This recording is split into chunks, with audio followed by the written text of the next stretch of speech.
Hello.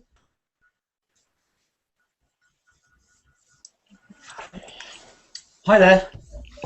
Hi. Hello.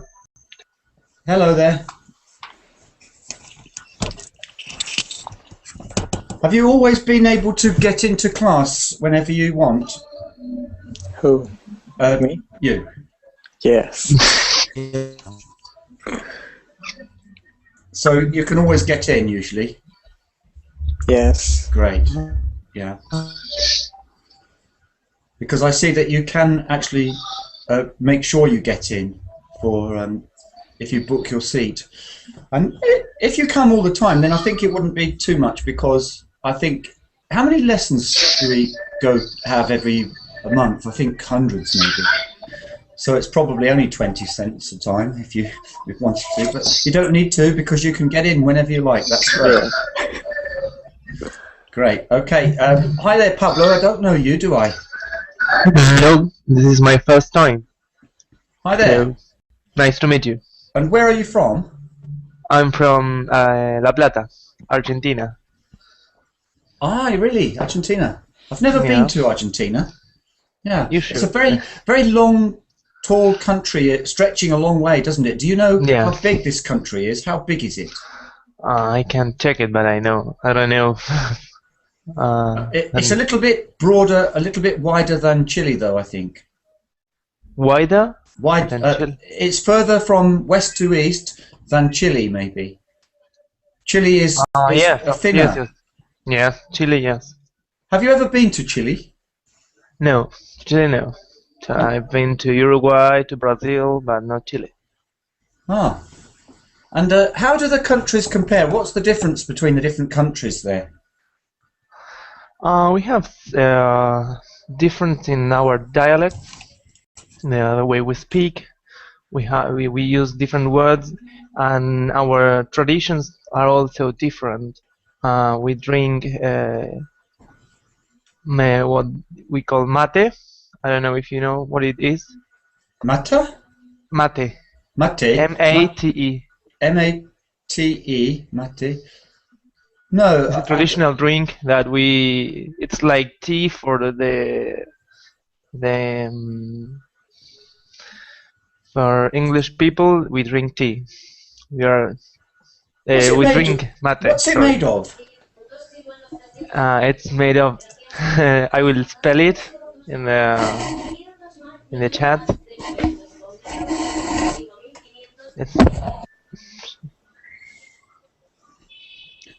It's made of. Hello. No, that's not you. It's made of. I can join anyway. No. What? I can't. Can you write in the Verbaling chat, please? Because we're trying to use the Verbaling chat rather than the Hangout chat. Because I can't see. Yeah. If you can, the way to see it is look at the left and you click on Verbaling chat. Yerba. How do you say that? I've lost your sound now, Pablo. Pablo, can you unmute your mic? I think you've just been muted. I don't know why. Yes, Sherba. It's Sherba, like she, with the same sound. Sherba. Yes, that's right. Well, it's made of some kind of plant, and I've never heard of this, really. Well, I will show you a picture if I can If you find could, it. yes, but I don't know if you can. You could post a link into the class, and then we could look at the picture. Can I ask a grammar question? Sure, yeah. While we're waiting for this mate to drink. Okay. You said I've been to London, or can I say I've been in London? Which one is correct, or are they both? Usually we say I've been to London. I think if you say I've been in London, that might be emphasizing something different. So I would say they're both correct, but usually we say, have you been to London? Yes, I've been to London. And when would we say, I've been in London? Sometimes we use in if we are in already there, somewhere around there, and we're emphasizing maybe the center area. So, but I think we don't need to use I've been in London. Maybe occasionally we can use I've been in somewhere, but have you been in town today? Have you been to town today? You can always use to, I think. It's just always good to use to. So I don't think I would use I've been in London ever, really. But I wouldn't say that it's always a mistake. Okay. So, well, we're not exactly talking about anything, because I like to give people a kind of a topic or a little question and then test them, because, you know, one problem if we practice speaking about anything is that all of the classes can become too much the same, and people are not stretched, so they speak about the same things which they've spoken about hundreds of times before. So I like to give people something which might be difficult for them to answer, maybe how to do something, or explain something to me. That's much more difficult and stretches you a little bit more. But if you've got something to say, that's fine. You can say something and ask questions, because we usually have time for everything. So let's see. If we start with Furkan, he's been before. I'm going to see if I can find something that I haven't ever asked him before.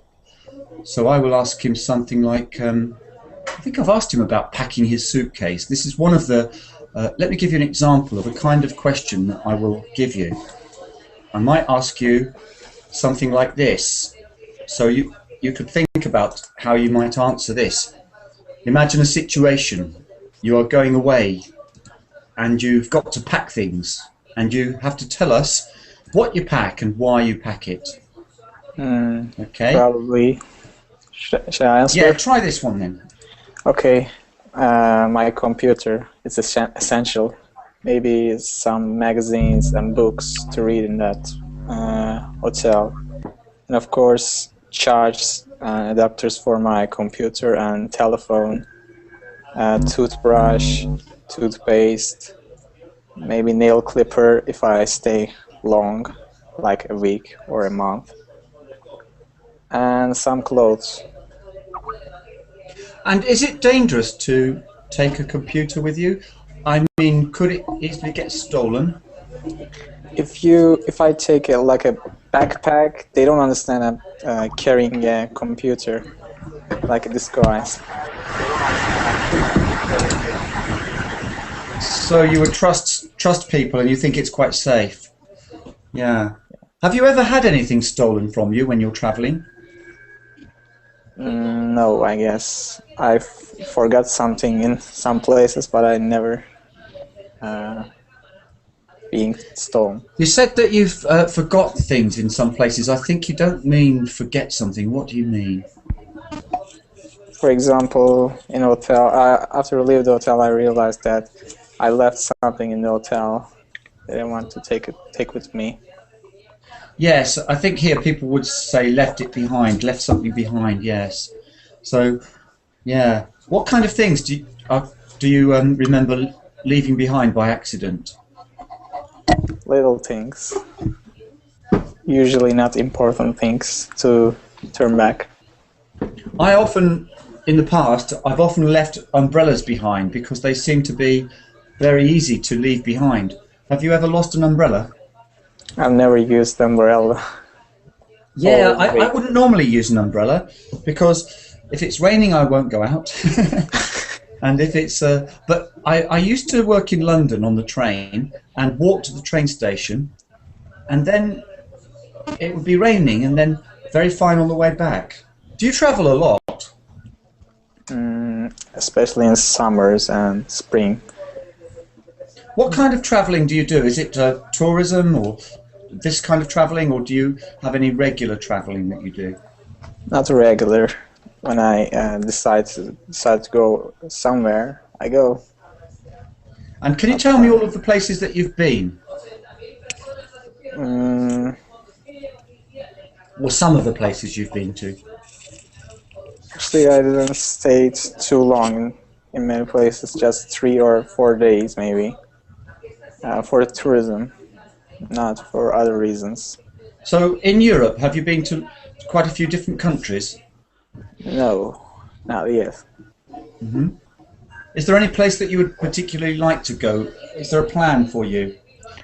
I'm planning to go London in a few years. Especially, I wonder, British Museum. Ah, yes, the British Museum. That's in Kensington. I think that's a good place to go to. I haven't been for a long time, actually. I remember that I always found it very impressive. There are quite a few different museums there. Yeah. In Turkey, there's a bad situation. You have to pay some money to get in the museums. Well, we've got lots of free museums in London, which is great. I keep thinking that the government is bound to stop this soon, but so far it's continuing, and it's been like that all my life, and it's great. So I can recommend the Tate Gallery. Do you know the Tate Gallery? Are you interested in that? It's art. I can't say anything without visiting it. Yeah, a lot of people go there who are not particularly interested in art, so that there are lots of places where people go and they are just tourists having a good time. So I think you can have a great time just going to see some famous landmarks like the Tower of London and St Paul's Cathedral, even if you're not really interested in architecture. What is your main interest? History. History. So actually, you probably would like the Tower of London. Yeah, you should go there. Yeah. Okay, let's see if we can go now back to Pablo. Pablo. Yes, Now, what is your native language? Spanish. Spanish. Yeah. I often wonder about the differences between Portuguese and Spanish. Can you tell me anything about that? Well, the tenses we have less. The tenses in Portuguese and Spanish are very similar, but they have strong differences, and mainly in the way we write. We have different symbols. We don't use, for instance, what they call Cecilia. It's a symbol like an angle. Do you... Oh, you mean we call that an accent? Actually, No. the word accent is used two ways. One, the main way we use this word accent is to speak about the different sounds we make when we speak. For example, Yes. an American accent, and that's one way of using the word accent, like a Scottish accent. That's not so good, actually. The best in the world, Scotland. Aye, Lanny. That's Yes, but what I Scottish. mean is the symbols we use to write are different. We use little symbols on the top of words. Yes, For on the example, top of words. at the end of cafe there is one which I can't write with my computer. Cafe, and mate has one. Your drink? No, mate no. No. Ah, really? No, no. So there's no accent, but the little mark on top of the E in cafe is called E acute, and those are called accents too in English. Yes, I don't know. Well, yes. We use accents in Spanish, but in Portuguese, they have other symbols on top of words, different from us. And can you speak And Portuguese at all? no, not at all, not much. And which of the two languages would you say is the most difficult language to speak? Um, I think it's Portuguese. Uh, at least most Brazilian residents can talk Spanish or speak Spanish, but Argentinians, when they go to Brazil, they cannot understand everything they say. So I think Ah. it's because they speak very fast, and that makes it harder to understand. I agree with you. I think it's Portuguese too, because from my experience, I haven't studied Spanish or Portuguese. I've studied French and Hungarian actually, but I haven't studied Spanish and I haven't studied Portuguese. But when I see Spanish, sometimes I can understand. But sometimes Yes, when I see Portuguese, I can't understand it. So I think maybe, is Spanish closer to English than Portuguese? no, I don't think so. No, it's definitely Portuguese and Spanish are closer. Ah, but which of those two is the closest to English? To English, I don't know. I should say Portuguese, but I'm just guessing. Can anybody here join in now, please? And when somebody's been speaking for a while, I'd like everybody to think about something, and now to think about what they can ask Pablo in relation to this topic about languages, Portuguese, Spanish, learning English, anything related to this topic. Can somebody ask Pablo a question there, please? Yes, I have a question. Pablo, Yeah. so you use bombilla to drink mate. Yes, that's right. And is it true that in Spanish language it is pronounced like bombilla and not bombilla? Well, yes, it's possible.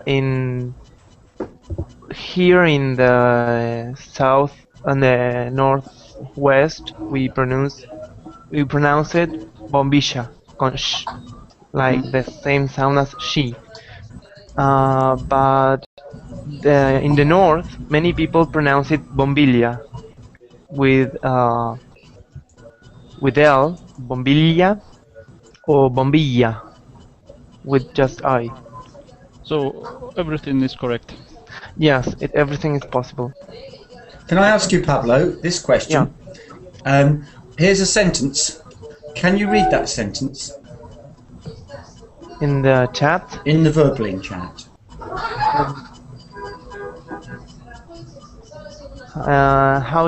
How do you pronounce pronunciation? Now, is it how do you pronounce pronunciation, or is it how do you pronounce pronunciation? The second one. Yeah, so that actually a lot of people say pronunciation, but it shouldn't be like that. It's more pronunciation, pronounce. You know, words often change their sounds. Yeah, and what do you think, Pablo, is the most difficult thing about the English language?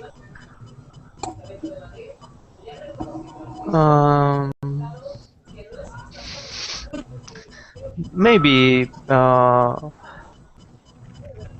tones.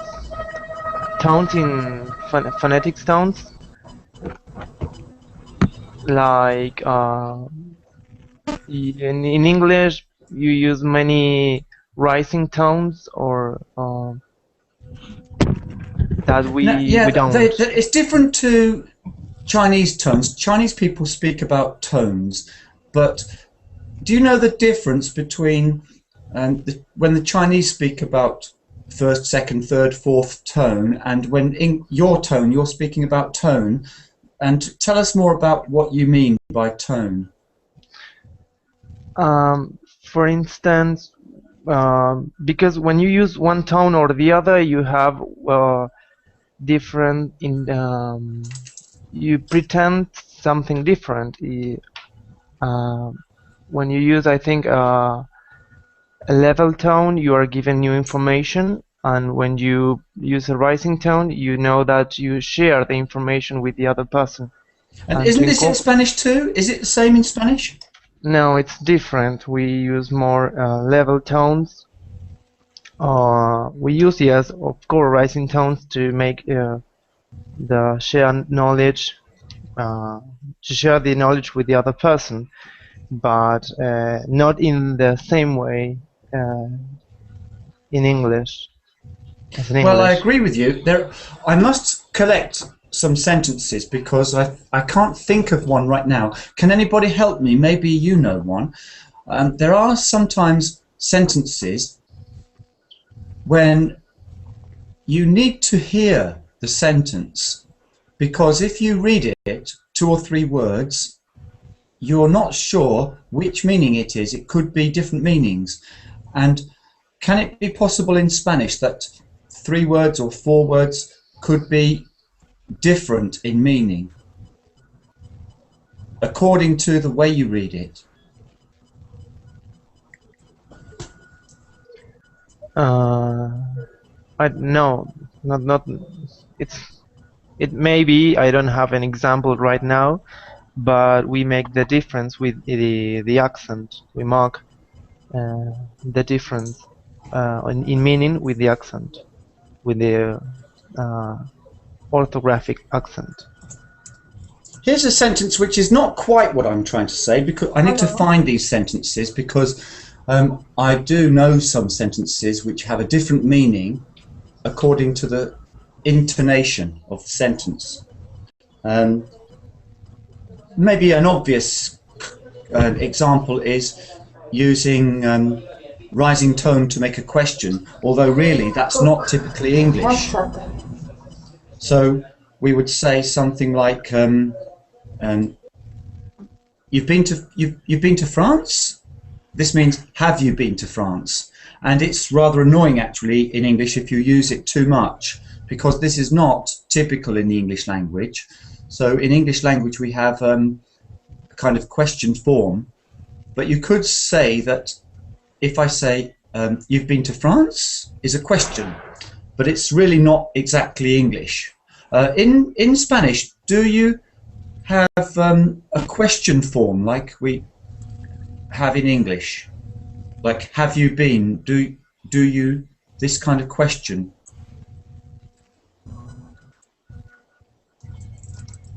Yes, but not. We can't make that difference. We just change the order of the words.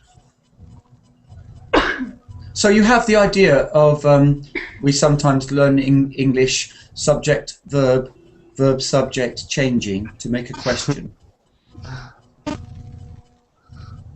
Yes.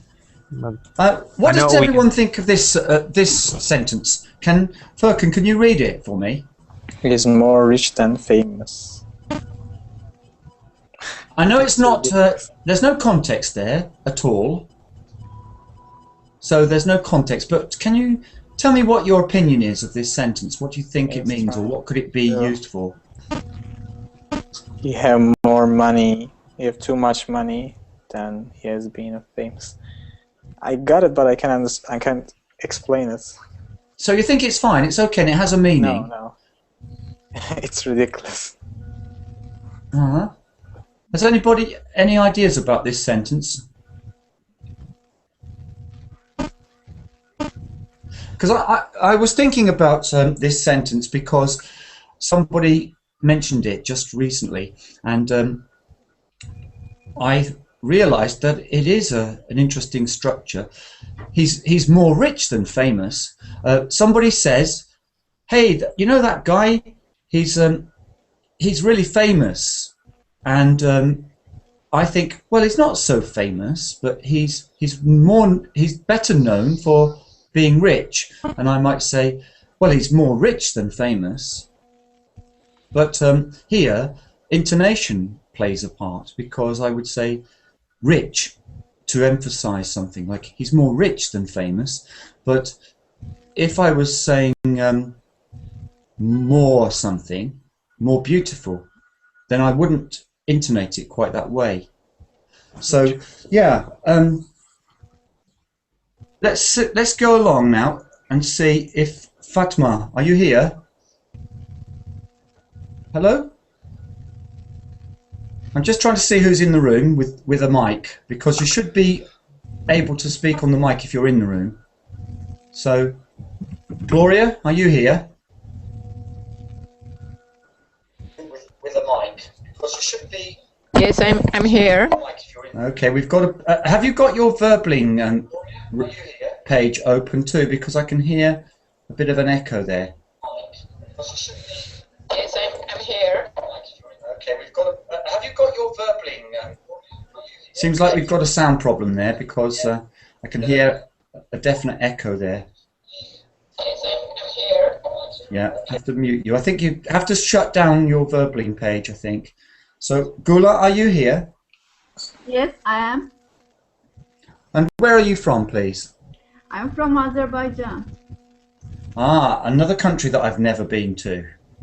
I'm interested in where it is. So can you describe where it is without sending me a Google map or something? Just tell me in words, describe the bordering countries and different things like that. Okay, it's located in Caucasus. Do you know Caucasian countries? And I've heard of some mountains, that's right. Mountains there, aren't there? Caucasus Mountains and around it. And the Caspian Sea, it's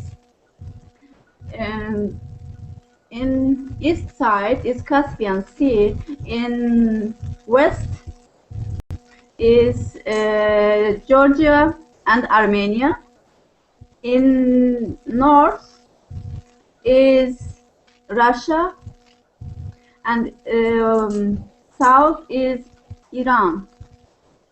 Now let me just ask you about a question about English there, because you mentioned east, west, north and south. Now I've got another echo here, Pedro.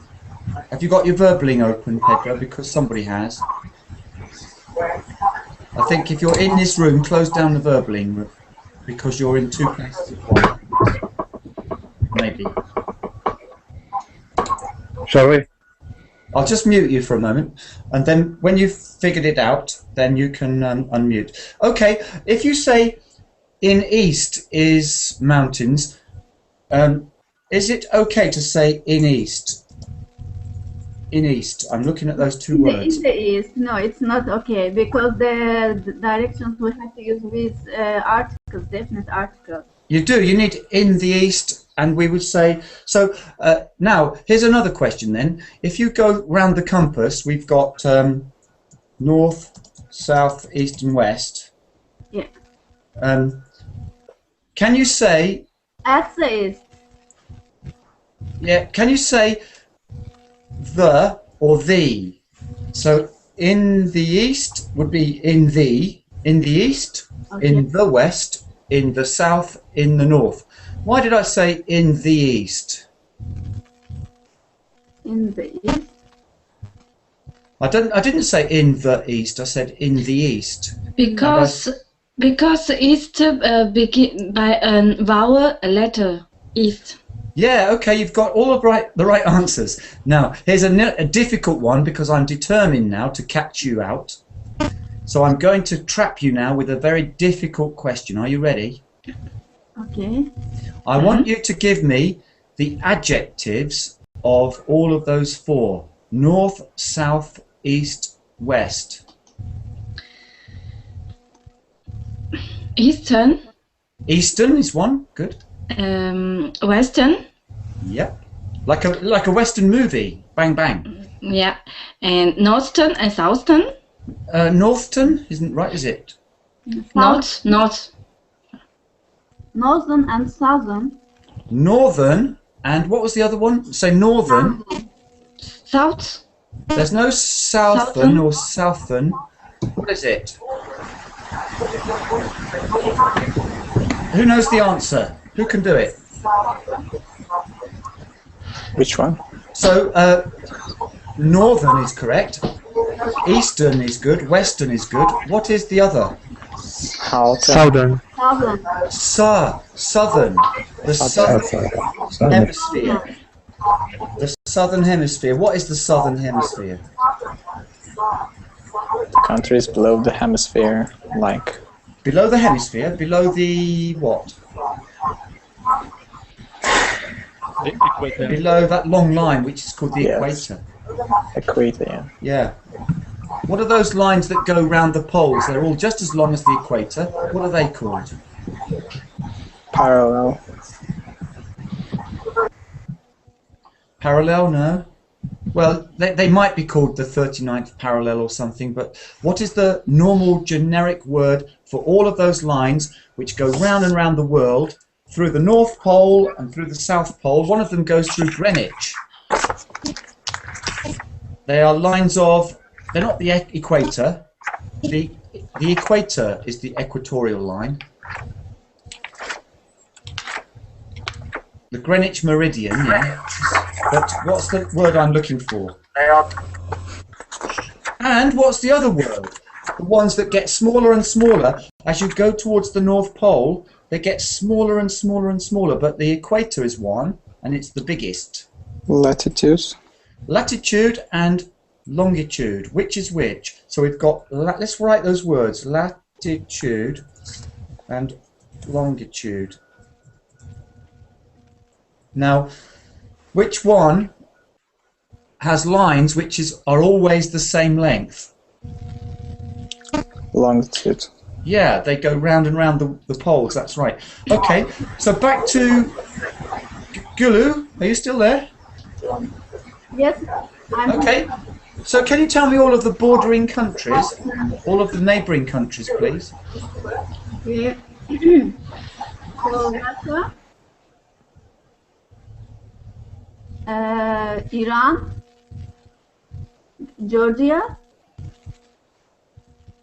Armenia, and little bit Turkey. Which country has the longest border with you? Longest is Russia and Iran.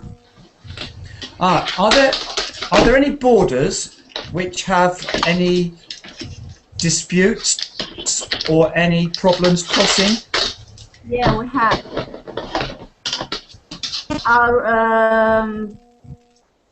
Are some grounds occupied by Armenia.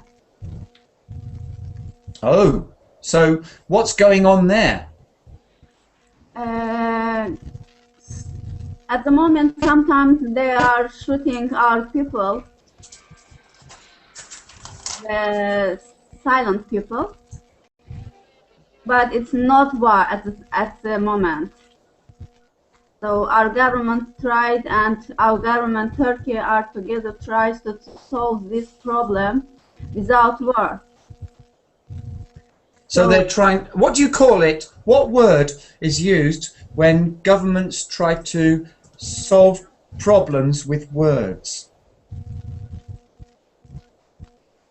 Negotiations. Negotiations, yes. And can we have any more words? There's Reform? another. Pardon? Reform? Say it again, please. Reform? Refirm. Yeah. Reaffirm. I will That's write that. what you're, telling people the rules and making sure they know it. Reform. Reform. I thought you said Pardon. reaffirm. Reform. Yes, well, reform is not necessarily talking about things with people. Maybe a reform is the aim of some negotiations. But what is the job title of somebody who works in government and Diplomacy. has to speak to people? Diplomacy. Bilateral negotiations, maybe. Negotiator, ambassador, but another word beginning with D. Diplomacy. Diplomacy, yeah, it's a good game, isn't it? Diplomacy. didn't know Yeah. it. So diplomacy is a noun, and Diplomatic negotiations. yeah, diplomatic. Yeah, that's a good example of what we were doing this morning. That's a kind of collocation, because those two words come together very naturally. Diplomatic negotiations, really good. So, have you been to any other countries, Gulu? Yeah, I have been many times in Turkey, in Georgia. You should probably say I've been to Turkey. We were speaking about this question just now. It's not exactly wrong, but it makes me think, why did you say in Turkey? But if you're speaking about visiting places, just say I've been to Turkey. Turkey, yes, sorry. It's okay. I have been to Turkey and Georgia and London. And what did you think of London? I love London too much. It's great. Now one thing I must ask you, because London is not England. London is the capital city of the world. It's like a kind of cosmopolitan city. It's actually the most cosmopolitan city. I'm absolutely convinced about this because there were some tests about this. Capital of United Kingdom. Yeah, I'm here for studying. Yeah, New York is like that too. But you know, London's getting amazing like that because there were some tests. One of the ones I remember, the key one, was about the languages. They picked 1,000 people at random and count the languages. And in some cities, cosmopolitan cities, they find 80 languages or something like that, or 90. But in London, they found 300.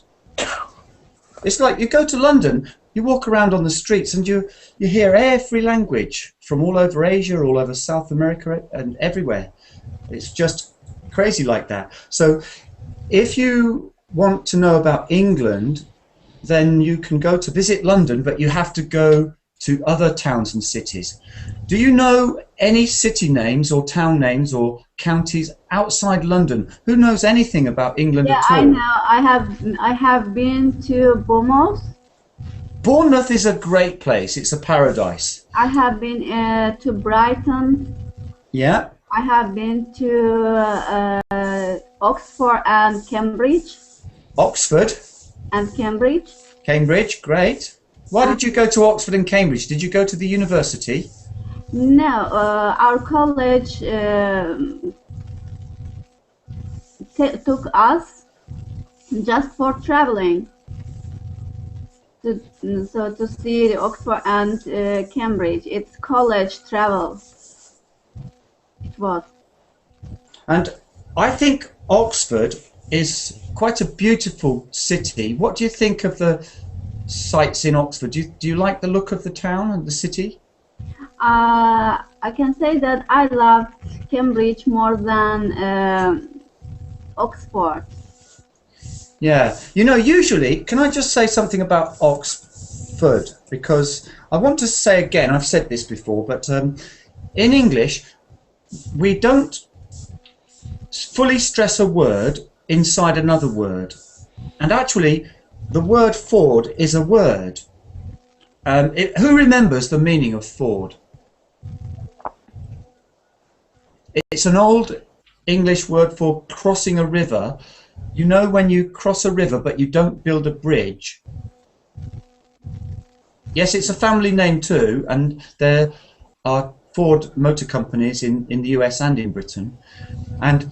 But the word Ford is not a car. The Ford car comes from the name of a man. The man has the name because of an older word. The older word is a kind of river crossing, not a bridge. How can you cross a river? How can you make a river crossing without a bridge? Swimming. You can swim, but that's not it. That's not anything, is it? That's just get wet. In a shallow place. Running in a shallow place, yeah. Go on. Yes, so you just walk through the river using the shallow place of it. It's a little bit better than that. It's a kind of that's the basic idea, is that you find a shallow place where the water is not deep and you can walk across. But how do you make it a little bit more comfortable so that you don't get your feet wet? Oh. If you were doing this and it was your village and you didn't want to wade through the water then what would you do? And you don't have a boat, and you're not able in this life to walk on water, then what can you do if you don't really feel like building a bridge? I've done this myself even recently in over a small building, a small river, very small river, using things. What do you do to get across, anybody? You jump over it. You can jump over it if it's narrow enough, but what if it's, say, 12 meters? Maybe walking on a timber. Yeah, you put what is it when you put timber in from a tree? What are they called? Bridge. Begins with L. That's a bridge. Yeah, No. but that's built. I mean, you just put the wood down, The and raft? you sometimes burn them on fire, and it's a small word beginning with L. The raft? No. Log. Log. But actually, a ford is not usually built with logs, but some very temporary ones are. But a ford is flat stones put into the river. Ah. Pedro, you did have a problem with your connection before, Pedro. Yes, what you must try and do, I made the mistake this morning. It's easy to make the mistake. You go into the Hangout and you don't notice that another browser window is also listening in. And if you do that, you get a problem and you sometimes don't know it's you. I had the same problem this morning, and then I suddenly thought, how silly I am. And I realised. Okay, so now back. So how do we say it? We say Oxford, because the word ford is in this. And how do you say this town?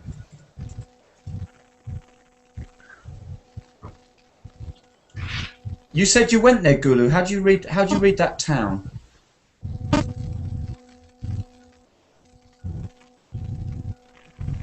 She's not there now. Hello? So, how would we pronounce that town? Bournemouth. Bournemouth. Bournemouth. Just say Bournemouth. Here's another one. How would we pronounce this? Bournemouth. Plymouth. Any further offers on ply? It looks like ply because plywood is a kind of ply. And that's ply, but this is not ply, it's pli. Plymouth. Plymouth, yes. Plymouth, we say. Another one? Arsenal. Too much there. There was too much. It's not Arsenal. It's not. It's Arsenal. It's just, if you go to London, you will hear people say Arsenal. Arsenal. Arsenal. Arsenal. Arsenal. Arsenal. Not Arsenal. They wouldn't say Arsenal. They say Arsenal. Arsenal. What does it mean? They have this name because this word also has an old meaning. What is an arsenal? The storage that they pile the cannons or other kind of weapons. Yeah, it's a place to store weapons. And what word beginning with A is things that you put in a weapon?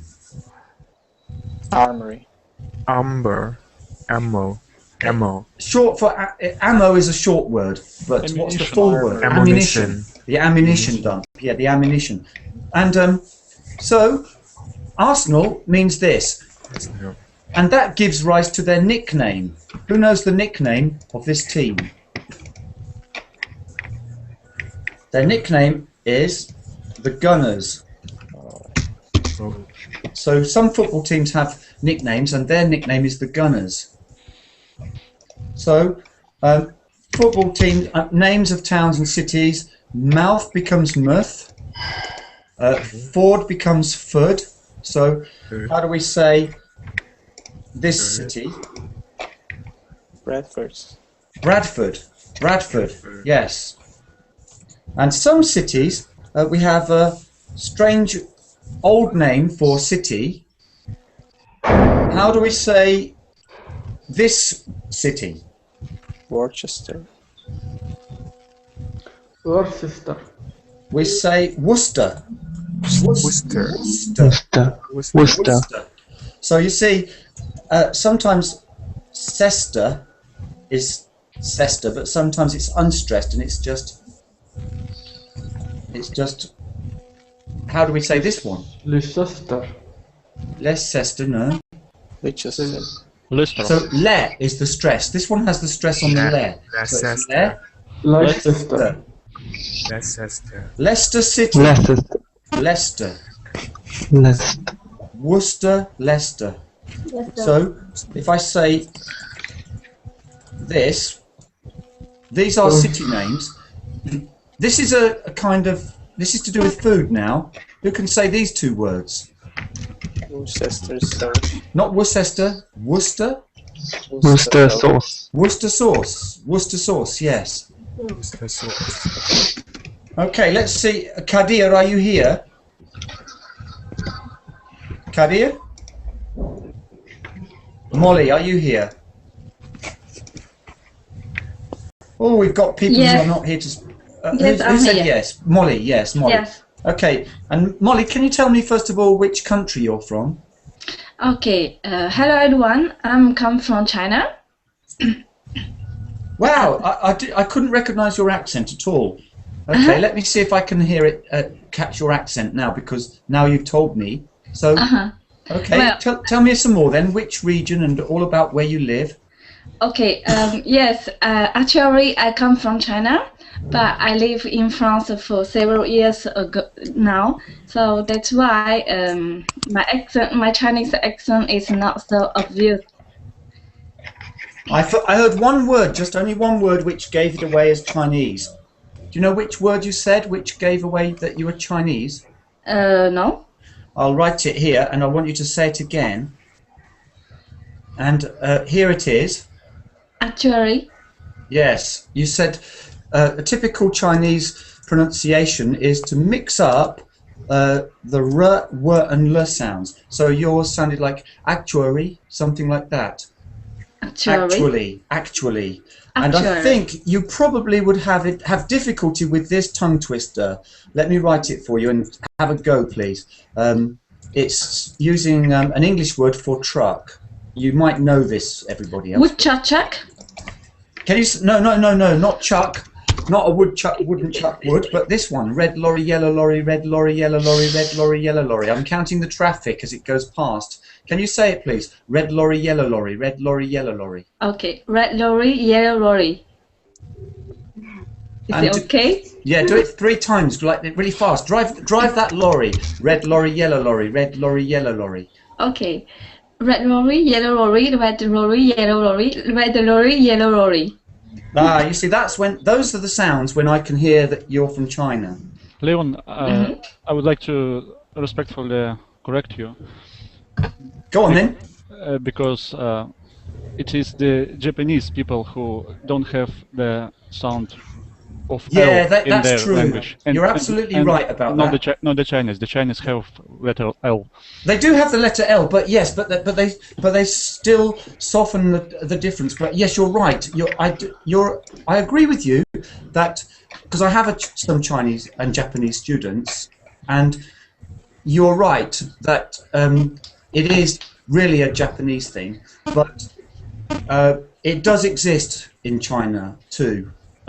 But they do have the sounds, so sometimes it's not a question of the sounds not existing or existing, but it's the way you get hold of those letter sounds. And yeah, I know what you're saying though, you're right. So it is really a typical Japanese characteristic, this and sometimes if you say some adverbs like really, and some of them have R and L. Actually, I wrote some sentences. I'll see if I can remember one.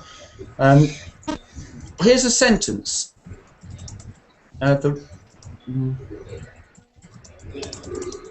And here's a sentence. Can you read that sentence to me, please, Molly? Okay. The white bubble grows in the garden. And now, my other sentence which I wrote is this one. This one. Can you read this one? The light bulb glows in the garden. So the first one is the right bulb grows in the garden, and the second one is the light bulb glows in the garden. Now, if you can read those, and everybody can tell which one you are reading, then you've done it. So I want you to read one of those, either the first or the second. Okay, I will just read one, yes? Just read one of them and don't tell us which one you're going to read. Okay. The white bubble grows in the garden. Which one did she say? First, I think. The first one. The first one. Maybe the first one, because I think I heard right. Yes, it's the first one. Yeah, sometimes it's difficult to hear which one it is, and but yours is you can do it. But okay, so now tell me, which region of China are you from? So I come from the region, the south region. The name is Canton. Ah, yes. And what is it famous for there? It's famous for the cooking, I think, and also nowadays there's a lot of factories there because nearly everything Chinese export is produced there. A lot of factory there. Ah, you know that I could hear your Chinese again when you said a lot of, because a lot of people in China will say a lot of like this. They break, but you know what you should do. You know, in Chinese you have the first tone is usually a consonant and then a vowel after. So you don't usually start a word or a sound with a vowel sound. Is that right? Most Chinese starts with a consonant sound on the first. Mm-hmm. And so when I read English, I try to fix it like that. So when I read a lot of, I think and then a lot of. I read it like this: a lot of, a lot of. But people in China sometimes try to keep the words separate a bit more. Yes, each word we prefer. In general, at the beginning when we learn English, we try to pronounce each word separate. Yeah, but you know what you have to do is actually move the start position of those words in English, because it's t is the start. So it's a lot of, or in America a lot of. They don't say t, they say d, but there's a sound there anyway, and that's the start of the word. So the words and the sounds are not lined up like that. Mm-hmm. So, you know, the only thing in Chinese food, the only thing that I can really say about regions is that we have Hong Kong people here a lot, and they cook very quickly, and they do everything very quickly. And I know in Sichuan they have spicy food. Yeah. But I really don't know. There must be so many different regions and different foods all around the country. So what typifies food from your area? It's a Cantonese rice. I don't know if you know that. Cantonese rice? Yeah. What is Cantonese rice? Because in England we have all kinds of rice. Sometimes we have rice from everywhere, but what is Cantonese rice? Cantonese rice, we have the white rice first, and we put some carrot and put some vegetables and mix with some meat, and then we get mixed together, and that is the Cantonese rice. You know what? I'm Cantonese Is too. it a kind of risotto, kind of? Well, all I understand is that you're mixing the vegetables and the rice. How is it cooked, though? Is it steamed rice? Is it boiled rice? Is it fried rice? I don't understand it. All of them. Okay, let me search a picture to show you that. Just let me see if you understand the words fried, boiled, steamed. Yeah. So just tell me in your words if you can. It's not boiled because the rice we should already cook it before. So it's pre-cooked rice. You've cooked the rice without adding anything. Yes, already we cook just only rice, and then we cut the carrot in small pieces. Slices or cubes or diced or sliced maybe. Well, slice, not slice. It's a but cube. Cubes. Well, that would be diced. Yeah, diced. Okay. So and we put the and then when the rice is already cooked, so it's ready, and then we mix with vegetable and meat. Yes, and how do you say this word? This is one of the classics in English. How do you say this word? Vegetable. Vegetable, yeah, you know how to say it. Vegetable. Right, I love cooking, Chinese cooking, and I'd like to know some more about that. So hope we can talk to you a bit more. So, are you actually keen on cooking, or are you just telling me because I asked you that question? I in general I like cooking. Actually, I live in France. I didn't live in Chinese. I didn't live in China for a long time. I haven't lived in China for a long time. Yeah. So what I still remember is Cantonese rice, and also Peking duck. Peking, we say, yeah, Peking. Peking duck and something like that. Although there isn't really a Peking anymore, we still use it for the food. There's lots of cases where the old city name has changed, but the word still lives on. So we sometimes have the word Peking and Leningrad, but the cities are gone. So we have Peking, yes. Now, where in France are you? I live near Paris, 80 kilometers away from Paris. Which direction? In the east direction. East of Paris. Yes. Yeah, I live north of Paris, about maybe 200 miles. Oh. Yeah, okay. you know. And which city? Canterbury. Have you heard of Canterbury? Canterbury. Can you write it up, please? Because yes, Canterbury is a very important city in England because it is the head of the Anglican Church. So King Henry VIII made it very important. Yeah. Okay. So do you live in a town or a village or a? It's a kind of a village, but near a town.